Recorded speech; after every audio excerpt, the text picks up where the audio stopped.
और अमेरिका के नए राष्ट्रपति बनने जा रहे डोनाल्ड ट्रंप को सबसे बड़ा चैलेंज इजराइल फ्रंट से नहीं बल्कि यूक्रेन के वार जोन से मिलने वाला है।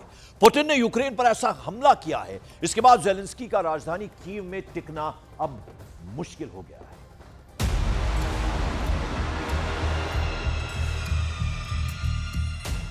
पूरा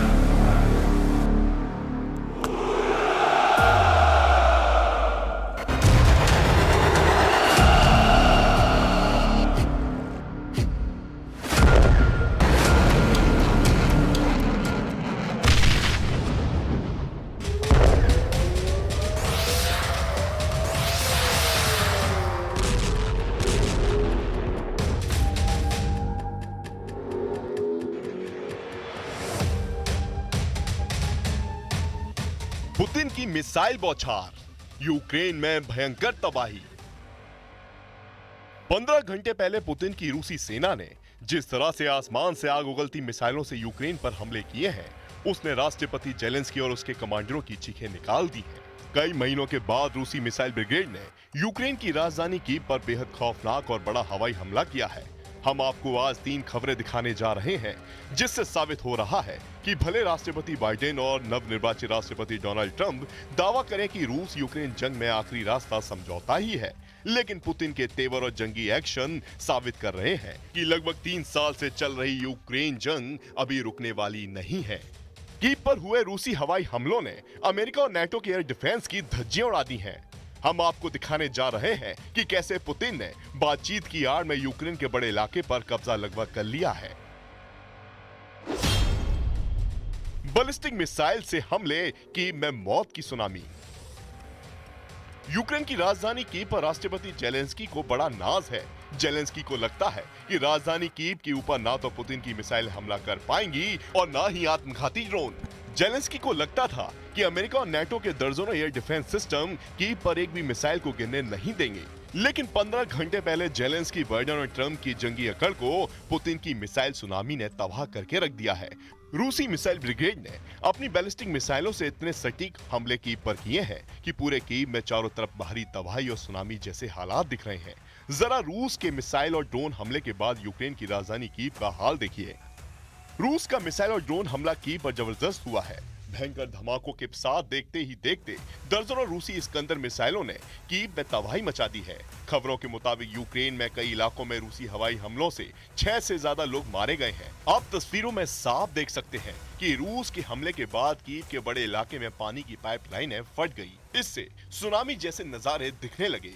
कीव पर हमले का इसी से अंदाजा लगा सकते हैं कि कीव में मौजूद स्टोर भी मिसाइल हमले में बर्बाद हो गया। क्षेत्रीय गवर्नर इवान मेडोरोव के मुताबिक रूस ने रात में यूक्रेन के कई हिस्सों पर भी हमला किया है, जिसमें जपोरिजिया शहर भी शामिल है, जिसमें एक औद्योगिक इमारत उड़ा दी गई। वहीं सैन्य प्रशासन के प्रमुख ओलेक्सांद्र विल्कुल के मुताबिक निप्रापेटोस क्षेत्र के क्रिवी पर रूसी मिसाइल हमले में 5 लोगों की मौत हो गई और 4 बच्चों सहित 19 लोग घायल हैं।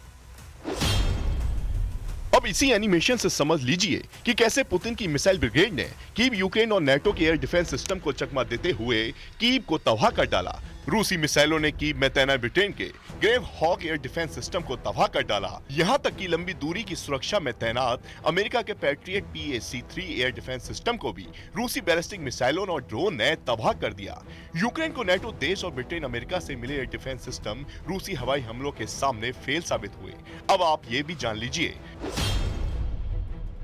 नाटो का एयर डिफेंस फेल, रूस ने यूक्रेन को रौंद डाला। यूक्रेन के पास तो सोवियत युग के S-300 और BOK M1 मध्यम दूरी की एंटी मिसाइल प्रणालियां हैं जो रूस की ही बनी हुई हैं, लेकिन अब रूसी मिसाइलें इन्हें तबाह कर रही हैं। इसके अलावा यूक्रेन को जर्मनी से कम दूरी की गेपार्ड प्रणालियां और US से Avenger short range air defence system दिए गए हैं जो रूस की क्रूज मिसाइल और ड्रोन को रोक नहीं पा रहे हैं। यूक्रेन के पास अमेरिकी MIM-23 हॉक रेतीयोन है जो रूसी हमलों को रोक नहीं पाए हैं। नॉर्वे के कॉन्सबर्ग द्वारा विकसित NASAMS और जर्मनी की इरिस-T SLM भी यूक्रेन में रूसी हमलों को रोक नहीं पाए हैं। लंबी दूरी की सुरक्षा अमेरिका के पैट्रियट PAC-3 और फ्रांस और इटली द्वारा दिए गए यूरोसैम SAM-T भी रूसी हवाई हमलों के सामने फेल साबित हुए हैं। Який раз он наш друг, в нього все повибивало, не знаю, що буде він робити, зима. тварі, нелюди, що ще сказати. Холодно, люди, як люди жити без вікон, що будуть робити. Постраждавші, може хтось пішов на роботу, 3 загиблі. Ну, нелюди, що ще сказати. रूस ने यूक्रेन के एयर डिफेंस को तबाह करके यूक्रेन से बड़ा बदला लिया है। पिछले 10 दिनों में यूक्रेनी मिसाइल ब्रिगेड ने रूस के एयर डिफेंस सिस्टम को भारी नुकसान पहुंचाया है। 13 जनवरी 2025 को एक ही दिन में यूक्रेन ने रूस के 5 एयर डिफेंस सिस्टम को तबाह कर दिया था। यूक्रेनी सेना ने दावा किया कि उसने 13 जनवरी को रूस के 2 pencil S-1 anti aircraft missile gun system और एक OASA एयर डिफेंस सिस्टम और 2 S-300 एयर डिफेंस सिस्टम को एक ही दिन में तबाह कर दिया था। इसकी कुल कीमत करीब $35 करोड़ थी। इससे पहले यूक्रेन सेना रूस के S-400 एयर डिफेंस सिस्टम को भी तबाह कर चुकी है। अमेरिका में डोनाल्ड ट्रंप के सत्ता संभालने से ठीक पहले दोनों के बीच जारी ये लड़ाई और तेज हो गई है। यूक्रेन, नेटो और पश्चिमी देशों की खुफिया एजेंसियां इस वक्त पुतिन के परमाणु तेवरों से कांपने लगी हैं। खबरों में दावा किया जा रहा है कि 72 साल के पुतिन पिछले 48 घंटे में अपने टॉप कमांडर और मंत्रियों के साथ मॉस्को से लेकर सेंट पीटर्सबर्ग तक लगातार परमाणु मीटिंग कर रहे हैं। दावा किया जा रहा है कि जब से यूक्रेनी सेना ने नेटो देशों के साथ मिलकर रूस पर लंबी दूरी की मिसाइलों से हमले किए हैं, उसके बाद से पुतिन ने 2-2 कह दिया है कि अब केवल नहीं, सिर्फ जंग के मैदान में ही युद्ध पर फैसला होगा।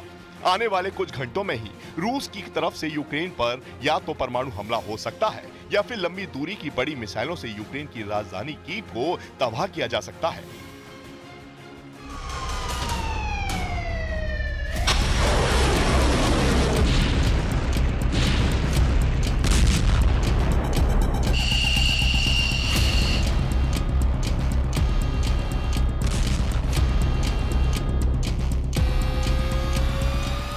पुतिन के बेहद करीबी और रूस के विदेश मंत्री सर सर्गेई लावरोव ने वैसे तो कई बार यूक्रेन, अमेरिका और नेटो का नाम लेकर परमाणु धमकी दी है, लेकिन इस बार सर्गेई लावरोव ने डंके की चोट पर कह दिया है, रूस और उसके सहयोगी की सुरक्षा के लिए अगर जरूरी हुआ तो रूस परमाणु विकल्प से पीछे नहीं हटेगा।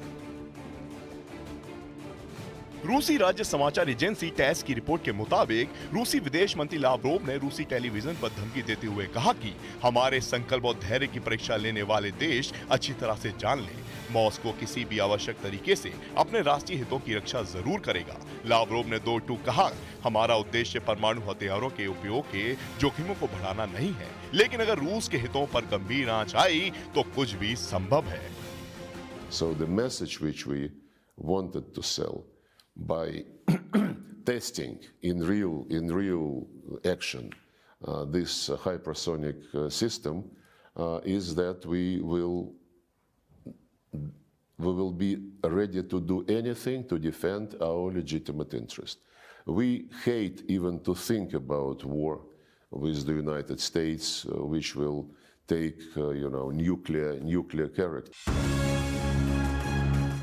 जो लोग ये समझते हैं कि 3 साल से रूस खोखली परमाणु धमकी दे रहा है और कुछ नहीं करेगा, ऐसे लोगों की सोच के ठीक उलट अमेरिका, फ्रांस और ब्रिटेन की खुफिया प्रमुख और नेटो चीफ कुछ और ही अनुमान लगाए बैठे हैं। नेटो पश्चिमी देश मानकर चल रहे हैं कि 2025 में यूक्रेन, यूरोप और अमेरिका को एक बड़ी परमाणु जंग का सामना करना पड़ सकता है, क्योंकि पुतिन को उत्तर कोरिया और supreme leader Kim Jong Un के अपने हजारों सैनिकों के साथ एटमी मिसाइल तक देने को तैयार बैठे हैं। इन्हीं हालातों को देखते हुए ब्रिटिश सेना के प्रमुख एडमिरल सर टोनी राडाकिन ने ऐसा बयान दिया है कि जिससे दुनिया के होश उड़ा दिए हैं। ब्रिटिश सेना के प्रमुख एडमिरल टोनी राडाकिन ने अपने भाषण में रूस की तरफ से परमाणु खतरे का बड़ा बयान दिया। टोनी राडाकिन ने 2-2 कहा कि रूस की ओर से हमने नाटो देशों के खिलाफ सामरिक परमाणु उपयोग, बड़े पैमाने में परमाणु अभ्यास और नकली हमलों की जंगली धमकियां देखी हैं। राडाकिन ने कहा कि रूस की परमाणु धमकियां में स्थिरता बनाए रखने से रोकने की कोशिश है। राडाकिन ने यहां तक कहा कि नेटो देश तीसरे परमाणु युग की सुबह की ओर देख रहे हैं। परमाणु हथियारों की दौड़ की शुरुआती विस्फोट के संकेत मिलने लगे हैं।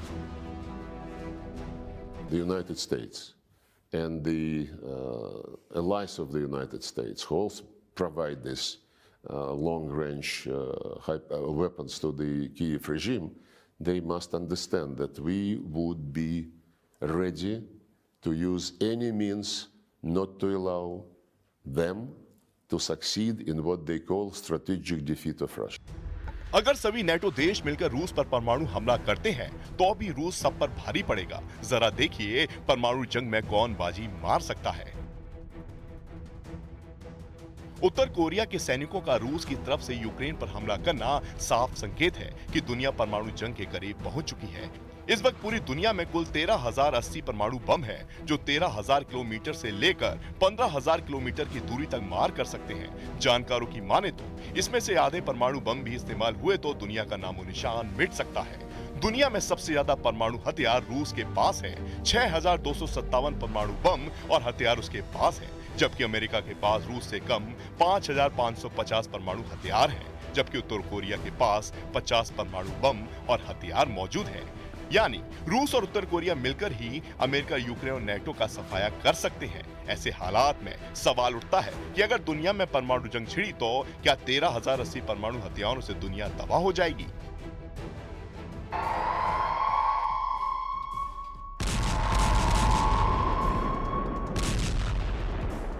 अब देखना होगा ऐसे हालात में रूस यूक्रेन जंग को ट्रंप कैसे रोक पाते हैं। फिलहाल हालात वाकई बेहद संगीन है।